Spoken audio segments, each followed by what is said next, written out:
ఎవరైనా ఒక మనిషిని ఇంతలా ప్రేమించగలరా? ఈ 5 ఏళ్ళు నా కోసం నిన్ను నువ్వు దూరం చేసుకున్నావా? ప్రేమించిన వాళ్ళని సొంతం చేసుకోవడం మాత్రమే ప్రేమ కాదు. వాళ్ళ ఫ్యూచర్ బాగుండాలని ప్రాణం పోయేంత బాధున్నా దూరం పెట్టడం కూడా ప్రేమే. మనతో ఉంటే వాళ్ళ లైఫ్ ఎక్కడ ఆగిపోతుందో అనే భయం. ప్రేమున్న చోటే భయం ఉంటుంది. ప్రేమిస్తున్నావు అని చెప్తే ఎక్కడ రిజెక్ట్ చేస్తారో అని భయం. దగ్గరయ్యాక ఎక్కడ కోల్పోతామో అని భయం. మనకు కావాల్సిన వాళ్ళు దూరం అయితే ఎలా ఉన్నారో అని భయం.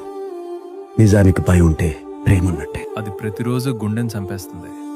వాళ్ళు మన కోసం తోడుంటామన్నా కూడా వాళ్ళ లైఫ్ కోసం మనమే రాతి గుండెలా మారి దూరం చేసుకుంటాం. నందిని లైఫ్ బాగుండాలని తన నుంచి దూరం అయ్యాడు కానీ తను ఎలా ఉందో ఏమైందో అనే ఆలోచనని దూరం చేసుకోలేకపోయాడు.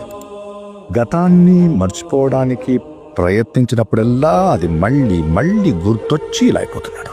ఊపిరిలో విక్రమ్ ఒంటరితనం వెనుక ఉన్న నిశ్శబ్దం అదే. కోట్ల ఆస్తుంది కానీ టైం దాటిపోయింది. తన ఫిజికల్ కండిషన్ వల్ల ఆమె లైఫ్ ఆగిపోకూడదు అని లోపల ఏడుస్తూ ఆమెను దూరం పెట్టేస్తాడు. వాడు స్పృహలోకి రాగానే వాడు తన బాధ గురించో నొప్పి గురించో అడగలేదు, నందిని గురించి అడిగాడు. ఎక్కడ తనని పెళ్లి చేసుకుంటే ఆమె లైఫ్ ఆగిపోతుందో అని భయపడి ఈ పెళ్లి ఇష్టం లేదని నాతోనే అబద్ధం చెప్పించాడు. డబ్బు ఉన్నా చేయి పట్టి ఆపే అర్హత లేదు అనుకుంటాడు. ప్రేమని సాక్రిఫైస్ చేసిన వాళ్ళు బయటికి ఏడవలేరు, ఎవరికీ చెప్పలేరు.